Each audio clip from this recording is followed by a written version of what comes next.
É aqui que tudo começa. Não com medo, mas com uma verdade afiada o suficiente para cortar anos de falsa confiança. 70% das pessoas que se consideram preparadas não passarão do primeiro mês quando um colapso social real se desenrolar. Não porque lhes falte equipamento, comida ou armas, mas porque passaram anos se preparando para matar a batalha errada. E a batalha que ignoraram é aquela que está acontecendo dentro de suas próprias mentes, dentro de seus próprios corpos, dentro dos espaços silenciosos que nunca testaram. Esta é a parte que quase ninguém no mundo da preparação quer confrontar, porque força uma pergunta que dói mais fundo do que qualquer estatística. E se a versão de você mesmo que você imagina em uma crise não for nada parecida com a versão que realmente aparecerá? Durante anos, muitos de nós imaginamos o colapso como um momento de ação, decisivo, claro, quase cinematográfico. Mas a verdade é muito menos glamourosa. O colapso parece lento, sufocante e íntimo. Ele rouba sua certeza primeiro, depois seu ritmo, depois seu senso de quem você é, quando nenhum sistema existe para defini-lo. E é por isso que os primeiros 30 dias quebram a maioria das pessoas. Não porque são fracas, mas porque nunca aprenderam a viver no silêncio que se segue ao último suspiro normal do mundo. Aprendi esta lição não da teoria, mas ao testemunhar como as pessoas respondem quando a fina camada de conforto moderno é removida. As luzes se apagam, o zumbido dos aparelhos para. O mundo digital, aquele que você não percebeu que havia se tornado seu andaime emocional, colapsa em um instante. E lá está você, forçado a ouvir o som de seus próprios pensamentos pela primeira vez em anos. É um momento que não parece dramático, parece inquietantemente honesto. E a honestidade na sobrevivência é brutal. É por isso que hoje vamos dissecar as 5 razões pelas quais a maioria dos preparadores falha no primeiro mês. Não as razões superficiais, mas as que cortam mais fundo, as fraturas psicológicas, as limitações físicas que fingimos não ter, os perigos ocultos de saneamento precário, os riscos silenciosos criados pelo nosso próprio orgulho e as fantasias às quais nos agarramos porque os testes reais são muito desconfortáveis para enfrentar. Não se trata de zombar da preparação de ninguém. Trata-se de expor a lacuna entre a sobrevivência que imaginamos e a sobrevivência que realmente existe, e guiá-lo para fechar essa lacuna antes que a realidade o force a confrontá-la despreparado. Se você ficar comigo, vai se ver nessas próximas partes. Não a versão de você armado com equipamento, mas a versão que acordará no dia 4, dia 12, dia 27, quando a adrenalina diminuir e a realidade se aguçar. Essa versão de você é a que determina se você resiste ou colapsa com o mundo ao seu redor. E se você entender o que quebra a maioria das pessoas, entenderá como se transformar em alguém que não pode ser quebrado. É aqui que tudo começa. Não com medo, mas com uma verdade afiada o suficiente para cortar anos de falsa confiança. 70% das pessoas que se consideram preparadas não passarão do primeiro mês quando um colapso social real se desenrolar. Não porque lhes falte equipamento, comida ou armas, mas porque passaram anos se preparando para a batalha errada. E a batalha que ignoraram é aquela que está acontecendo dentro de suas próprias mentes, dentro de seus próprios corpos, dentro dos espaços silenciosos que nunca testaram. Esta é a parte que quase ninguém no mundo da preparação quer confrontar, porque força uma pergunta que dói mais fundo do que qualquer estatística. E se a versão de você mesmo que você imagina em uma crise não for nada parecida com a versão que realmente aparecerá? Durante anos, muitos de nós imaginamos o colapso como um momento de ação, decisivo, claro, quase cinematográfico. Mas a verdade é muito menos glamourosa. O colapso parece lento, sufocante e íntimo. Ele rouba sua certeza primeiro, depois seu ritmo, depois seu senso de quem você é, quando nenhum sistema existe para defini-lo. E é por isso que os primeiros 30 dias quebram a maioria das pessoas, não porque são fracas, mas porque nunca aprenderam a viver no silêncio que se segue ao último suspiro normal do mundo. Aprendi esta lição não da teoria, mas ao testemunhar como as pessoas respondem quando a fina camada de conforto moderno é removida. As luzes se apagam, o zumbido dos aparelhos para. O mundo digital, aquele que você não percebeu que havia se tornado seu andaime emocional, colapsa em um instante. E lá está você, forçado a ouvir o som de seus próprios pensamentos pela primeira vez em anos. É um momento que não parece dramático, parece inquietantemente honesto. E a honestidade, na sobrevivência, é brutal. É por isso que hoje vamos dissecar as 5 razões pelas quais a maioria dos preparadores falha no primeiro mês. Não as razões superficiais, mas as que cortam mais fundo. As fraturas psicológicas, as limitações físicas que fingimos não ter, os perigos ocultos de saneamento precário, os riscos silenciosos criados pelo nosso próprio orgulho e as fantasias às quais nos agarramos porque os testes reais são muito desconfortáveis para enfrentar. Não se trata de zombar da preparação de ninguém. Trata-se de expor a lacuna entre a sobrevivência que imaginamos e a sobrevivência que realmente existe, e guiá-lo para fechar essa lacuna antes que a realidade o force a confrontá-la despreparado. Se você ficar comigo, vai se ver nessas próximas partes. Não a versão de você armado com equipamento, mas a versão que acordará no dia 4, dia 12, dia 27, quando a adrenalina diminuir e a realidade se aguçar. Essa versão de você é a que determina se você resiste ou colapsa com o mundo ao seu redor.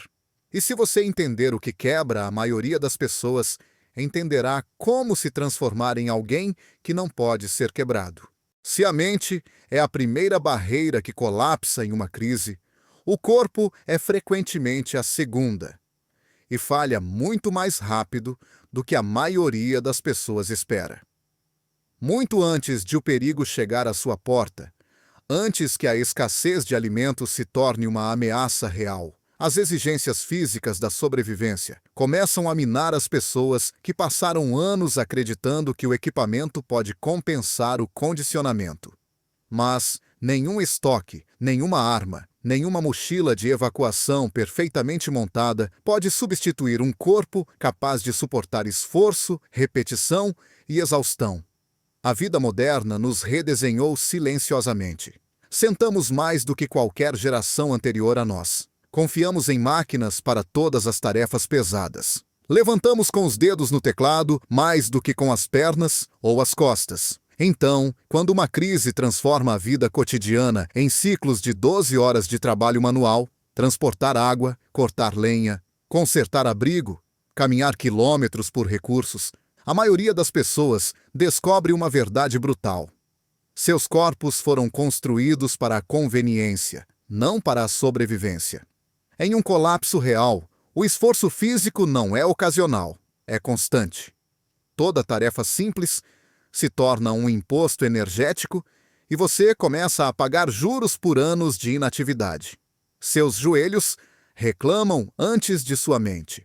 Sua região lombar se torna uma responsabilidade. Seus pulmões o lembram de cada atalho que você tomou. E o corpo não negocia. Ele desiste quando não consegue mais acompanhar. Nenhum preparador gosta de imaginar este momento, mas muitos o enfrentarão. O instante em que tentam levantar um galão de água, arrastar um galho caído ou carregar sua própria mochila de evacuação e seu corpo simplesmente se recusa. É aqui que a realidade estraçalha as ilusões violentamente. Pessoas que acreditavam estar preparadas percebem que só prepararam suas prateleiras, não a si mesmas. Investiram em equipamento em vez de resistência. Imaginaram sobreviver com coragem, esquecendo que a coragem é nada sem os músculos e articulações para sustentá-la. E uma vez que o corpo falha, a sobrevivência se torna uma armadilha, porque a dor e a fadiga não apenas o atrasam, elas turvam o julgamento, reduzem a paciência e amplificam o medo. A lesão não é apenas física, ela se transforma em pânico, desamparo e dependência. Mas reconhecer esta verdade não é um ataque, É uma libertação. Ela muda a narrativa da vergonha para a responsabilidade. O corpo não é fraco, está sem prática. Força não é uma característica com a qual você nasce. É um hábito que você cultiva. E a boa notícia é que a aptidão funcional, o tipo que importa na sobrevivência, não requer academias sofisticadas ou rotinas extremas. Ela pede algo muito mais simples: consistência. Caminhe regularmente. Carregue peso. Pratique levantar objetos desajeitados. Não halteres perfeitos. Aprenda a agachar, a dobrar, a levantar-se do chão sem usar as mãos. Construa resistência, não estética. Prepare seu corpo para tarefas, não para aparências. Porque quando o mundo entra em modo de sobrevivência, as pessoas que resistem raramente são as de aparência mais forte. São aquelas cujos corpos foram treinados para obedecer sob pressão, para se moverem eficientemente, para se recuperarem rapidamente e para resistirem a lesões. O colapso pune corpos não testados, mas recompensa aqueles que viram seus limites físicos não como insultos, mas como convites para crescer. Em uma crise, seu corpo se torna o veículo que carrega todos os seus planos. Se ele quebrar, tudo o que você esperava alcançar quebra com ele. Mas, se ele aguentar, se você o construir, treiná-lo, respeitá-lo, então, cada passo, cada levantamento, cada quilômetro se torna a prova de que você não está mais sobrevivendo, apesar do seu corpo, mas por causa dele. Quando as pessoas imaginam o colapso, elas visualizam fome, escuridão e perigo. O que elas quase nunca imaginam, e o que destrói mais sobreviventes do que balas ou fome, é o colapso silencioso e rastejante do saneamento. Ele começa sutilmente, disfarçado de inconveniência. Um vaso sanitário que não descarrega, uma torneira que seca, uma lixeira que enche mais rápido do que o esperado.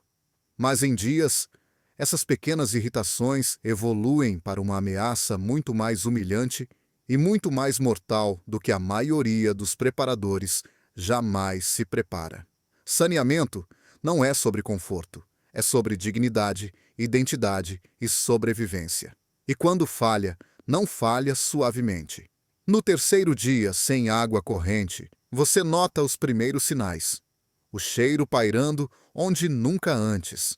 A realização desconfortável de que você está racionando não apenas comida, mas limpeza. No quinto dia, o lixo que você pretendia lidar mais tarde se torna algo vivo, amolecendo, aquecendo, atraindo moscas, sussurrando lembretes de quão rapidamente a ordem se deteriora. No 10º dia, você começa a entender que a higiene não é um luxo da vida moderna. É o alicerce que mantém doenças e desespero à distância. O que a maioria das pessoas não percebe é que a sujeira prejudica o espírito muito antes de prejudicar o corpo. Quando você não tem mais controle sobre seus dejetos, sobre seu cheiro, sobre os rituais básicos que fazem você se sentir humano, escovar os dentes, lavar as mãos, limpar um espaço, sua identidade começa a se corroer. Você não se sente simplesmente sujo, você se sente diminuído. Você sente uma vergonha sutil, mesmo quando não há ninguém por perto. Este é o custo psicológico da perda de saneamento, e é muito mais pesado do que os preparadores imaginam. Mas o perigo físico é ainda pior. O lixo humano não gerenciado se torna um criadouro para cólera, disenteria, febre tifoide, hepatite e parasitas. Essas doenças não precisam de semanas para se espalhar. Elas precisam de oportunidade, um momento de descuido, um galão de água contaminado, uma mosca pousando onde não deveria. Na vida moderna, somos tão completamente protegidos dessas ameaças que esquecemos o quão rapidamente elas podem devastar um corpo enfraquecido. Em uma crise sem cuidados médicos adequados, uma simples infecção gastrointestinal pode evoluir para desidratação, falência de órgãos e morte em questão de dias. O lixo se torna igualmente letal. Restos de comida apodrecem em lodo químico. Embalagens se acumulam e atraem roedores. Produtos de higiene usados se tornam biorriscos. cada dia adiciona novas camadas de contaminação ao ambiente em que você está tentando sobreviver. E a pior parte? O perigo cresce silenciosamente. Você não vê as bactérias. Você não sente os parasitas. Você não reconhece a ameaça até que já esteja perdendo força. É por isso que todo sobrevivente real de longo prazo enfatiza o saneamento não como um detalhe, mas como um pilar da sobrevivência. Gerenciar resíduos é tão importante quanto gerenciar alimentos. Proteger fontes de água é tão crucial quanto proteger sua casa. Suprimentos simples, sacos resistentes, água sanitária, cal virgem, sabão, luvas, sistemas de banheiro improvisados, tornam-se tábuas de salvação que preservam tanto sua saúde quanto sua humanidade. Mas, além das ferramentas, há uma verdade mais profunda. A sobrevivência exige que você preserve a dignidade tão ferozmente quanto preserva calorias, porque a dignidade é a armadura mental que impede o desespero de se instalar. Quando você se mantém limpo, organizado e protegido de doenças, você mantém seu senso de identidade intacto. E no colapso, seu senso de identidade é tudo. É a força que o impulsiona a continuar, a se adaptar, a reconstruir. Saneamento não é glamouroso, não é dramático, mas é o campo de batalha silencioso onde muitas pessoas perdem, antes mesmo de perceberem que a luta começou. Compreenda-o, respeite-o, prepare-se para ele. Porque quando o mundo parar de cuidar de você, sua capacidade de cuidar de si mesmo se tornará a diferença entre resistir e desmoronar lentamente. Se há um erro que destrói silenciosamente até os preparadores mais dedicados, é a falha em guardar o que sabem, o que armazenam e o que revelam. A segurança operacional, OPSEC, não é glamourosa e não lhe dá a emoção de comprar novos equipamentos ou empilhar suprimentos. Mas é a linha tênue e invisível entre estar preparado e se tornar um alvo. E a verdade brutal é esta: em um colapso real, a maior ameaça à sua sobrevivência pode não ser estranhos ou criminosos, pode ser as próprias pessoas que um dia sorriram para você do outro lado da cerca. A maioria das pessoas subestima o quão profundamente os outros se lembram de pequenos detalhes. Uma conversa casual sobre estar pronto para qualquer coisa. Um momento em que você orgulhosamente mostrou a um primo sua despensa de alimentos. Uma postagem inofensiva nas redes sociais, onde uma pilha de suprimentos aparece um pouco claramente demais ao fundo. Esses fragmentos se alojam silenciosamente nas mentes das pessoas. E quando a escassez transforma o medo em desespero, a memória se torna uma arma apontada para o preparado. Imagine a primeira semana de um verdadeiro colapso. Lojas vazias em horas. Postos de gasolina secos. Pais olham para seus filhos com pânico crescente. O sono é escasso. Os ânimos se exaltam. Nessa atmosfera, a moralidade se flexiona. Não porque as pessoas são más, mas porque a fome é uma força que reescreve a lógica. E nessa tempestade de desespero, um pensamento surge com clareza inquietante. Eu conheço alguém que tem comida. A OPSEC não é sobre paranoia. É sobre compaixão misturada com realismo. Ela reconhece a verdade desconfortável de que boas pessoas podem tomar decisões perigosas quando seus instintos de sobrevivência despertam. Ela reconhece que o colapso da infraestrutura é sempre seguido pelo colapso da restrição social. E ela o força a confrontar um dos dilemas éticos mais difíceis da preparação. Proteger sua família pode significar negar a de outra pessoa. Essa tensão entre empatia e autopreservação é o que confere à OPSEC sua profundidade e seu peso humano. Não é apenas estratégia, é psicologia. É a compreensão de que suas preparações só são realmente seguras se ninguém souber que elas existem. E isso significa controlar mais do que suas palavras. Significa controlar sua pegada. A visibilidade de garrafas de água na janela de uma garagem. O som de um gerador zumbindo em um bairro silencioso. O cheiro de comida cozida pairando no ar quando outros não comem nada há dias. Esses pequenos sinais se tornam faróis em um mundo escurecido. Aqueles que viveram crises prolongadas frequentemente descrevem um ponto de virada. O momento em que perceberam que a sobrevivência exigia se tornar quase invisível. Não hostil, não retraído. Simplesmente comum. Os sobreviventes mais seguros não são aqueles que parecem fortes, ricos ou bem supridos. São aqueles que parecem médios, com fome o suficiente para se misturar. Silenciosos o suficiente para serem negligenciados. Esta é a essência da estratégia do homem cinzento. E aqueles que a adotam frequentemente resistem mais tempo do que aqueles com os maiores estoques ou as luzes mais brilhantes. Mas a OPSEC não é baseada no medo. Em sua essência, ela é baseada na esperança. Porque quando você protege o que tem, você protege o futuro que está tentando construir. Você protege a possibilidade de ajudar outros mais tarde, quando fazê-lo não colocará sua família em perigo. Você protege a chance de reconstruir em vez de ser forçado ao conflito.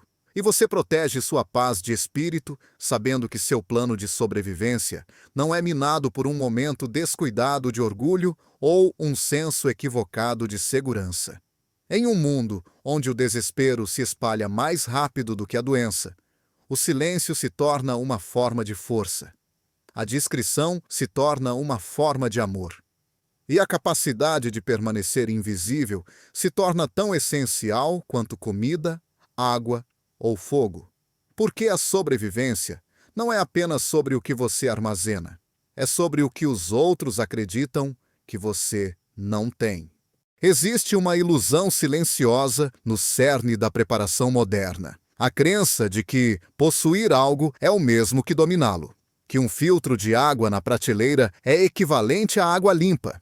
Que uma mochila de evacuação lotada de ferramentas que você nunca tocou funcionará perfeitamente sob pressão. Que um estoque de alimentos do qual você nunca viveu sustentará magicamente seu corpo e seu moral. Essa ilusão é reconfortante, sedutora e desastrosamente errada. Porque a quinta razão pela qual a maioria dos preparadores falha nos primeiros 30 dias é simples. Eles nunca testaram o mundo para o qual pensam estar prontos. Em teoria, a preparação parece empoderadora. Você se imagina calmo, capaz, decisivo. Alguém que se move com precisão quando tudo ao seu redor desmorona. Mas a teoria é generosa. A realidade não é. A realidade expõe pontos de atrito que você não sabia que existiam. Ela revela que a panela que você pensou que ferveria água facilmente gasta o dobro do combustível que você esperava. Que a lanterna em que você confiava dura apenas algumas horas sob uso constante. Que as botas que você comprou pareciam ótimas em ambientes fechados, mas destroem seus pés na terceira milha. A realidade despoja a fantasia com honestidade impiedosa. E não espera até que você se sinta pronto. Testar não é confortável, porque força você a confrontar quem você realmente é, em vez de quem você imagina ser. Tente passar 24 horas sem energia elétrica da rede, sem atalhos, sem trapaças. Não parece dramático, mas os detalhes começam a se expor imediatamente. A escuridão parece mais pesada. O silêncio fica mais alto. Tarefas simples se tornam quebra-cabeças. Como você cozinha sem esgotar o combustível muito rápido? Como você gerencia a luz quando cada hora de vida útil da bateria de repente importa? Como você mantém seu telefone vivo quando ele se torna seu único relógio, mapa e referência de emergência? O teste transforma suposições em verdades, ou em falhas que você ainda pode corrigir. Estenda esse teste para um fim de semana inteiro, vivendo apenas com seus suprimentos armazenados. De repente, as lacunas se ampliam. Você percebe quanta água você realmente precisa, quão rápido a louça se acumula sem uma pia, como a comida repetitiva afeta seu humor, quão fácil é esquecer pequenos itens essenciais, especiarias, óleos, vitaminas, alimentos de conforto, que tornam a alimentação a longo prazo tolerável. Você começa a entender por que os verdadeiros sobreviventes sempre dizem: Você não se eleva ao nível do seu plano. Você cai ao nível da sua prática. Então, vem o teste de evacuação, aquele que quase todo mundo evita, porque destrói as ilusões instantaneamente. Coloque a mochila nas costas e caminhe quilômetros, não minutos. Sinta as alças cravarem em seus ombros. Sinta o peso se deslocando de forma desajeitada. Sinta músculos que você não usava há anos. A fantasia romântica de escapar para a natureza se dissolve rapidamente quando você percebe que a natureza exige tudo de você: equilíbrio, resistência, tolerância à dor e consciência, muito antes de oferecer qualquer coisa em troca. E talvez o teste mais negligenciado de todos seja a comunicação. Em uma emergência onde as torres de celular falham e o pânico se espalha, alcançar sua família se torna uma missão, não uma conveniência. Você conhece rotas alternativas para casa? Seus filhos sabem para onde ir se você não chegar? Você praticou o uso de rádios, ou eles são apenas objetos brilhantes em uma bolsa? Um plano que não é ensaiado é indistinguível de não ter plano algum. Mas aqui está a verdade esperançosa. Testar é a parte mais empoderadora da preparação, porque transforma o medo em habilidade, a incerteza em confiança e a fantasia em competência. Quando você testa, você falha com segurança. Quando a falha ainda não tem custo, você aprende suas fraquezas enquanto ainda pode corrigi-las. Você refina seu equipamento, seus hábitos e suas expectativas. Você se torna alguém que não espera que as coisas funcionem quando necessário, mas sabe que funcionarão porque você já viveu a prova. Em um colapso real, a sobrevivência recompensa aqueles que praticaram quando a prática era opcional. Recompensa aqueles que trocaram o conforto de hoje pela certeza do amanhã. Recompensa aqueles que se recusaram a deixar a preparação permanecer uma ideia e, em vez disso, a transformaram em uma experiência vivida. Porque, no final, o equipamento não o salva. Entender como usá-lo sob pressão, sim. Planos não o salvam. Ensaiá-los, sim. Confiança não o salva. Competência, sim. Testar é a ponte entre a pessoa que você imagina e o sobrevivente que você deve se tornar. Quando você recua e vê toda a paisagem da sobrevivência, a psicologia, as demandas físicas, as ameaças ocultas, os perigos da visibilidade e a honestidade brutal dos testes no mundo real, uma única verdade emerge.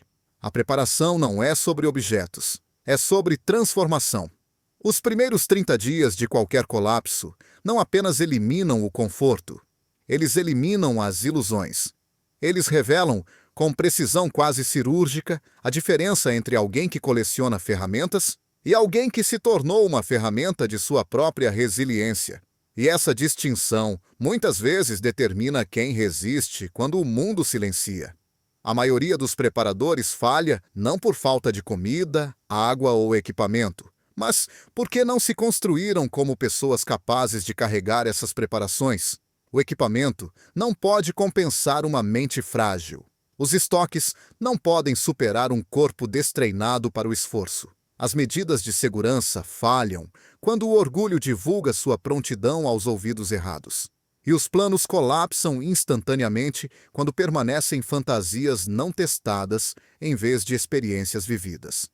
A sobrevivência não é uma recompensa por possuir as coisas certas. É o resultado de se tornar o tipo certo de pessoa. Mas nada disso é para desanimá-lo. Na verdade, deve fazer o oposto. Porque tudo o que determina a verdadeira sobrevivência a longo prazo está sob seu controle. Você pode fortalecer sua mente praticando o desconforto antes que o mundo o imponha a você. Você pode treinar seu corpo lenta e consistentemente, até que ele se torne um aliado em vez de um fardo. Você pode guardar sua privacidade, não por medo, mas por um compromisso de proteger o futuro que você está tentando assegurar. Você pode testar a si mesmo, suas ferramentas e seu ambiente enquanto a falha ainda é segura. Cada ação que você toma nessas áreas o torna menos dependente da sorte e mais ancorado em habilidade, disciplina e clareza. E nesse processo, algo poderoso acontece. A preparação se transforma de um hobby em uma forma de responsabilidade pessoal. Não apenas para você mesmo, mas para as pessoas que dependem de você. Quando você fortalece sua resiliência, você fortalece sua capacidade de estabilizar sua família, sua vizinhança e, eventualmente, sua comunidade. A verdadeira preparação, em sua essência, não é sobre se isolar do mundo, mas se tornar forte o suficiente para ajudar a reconstruí-lo quando ele se quebrar. Toda geração enfrenta momentos que testam sua capacidade de adaptação. Algumas sociedades colapsam completamente. Outras se levantam das ruínas porque indivíduos se recusaram a entregar sua humanidade ao caos. Você tem a oportunidade de ser um desses indivíduos, alguém que não apenas sobrevive à adversidade, mas molda o que vem depois dela. Alguém cuja preparação não está enraizada no medo, mas na previsão. Alguém que entende que a resiliência é tanto um escudo quanto um legado. Então, leve essas lições a sério, não como avisos, mas como convites.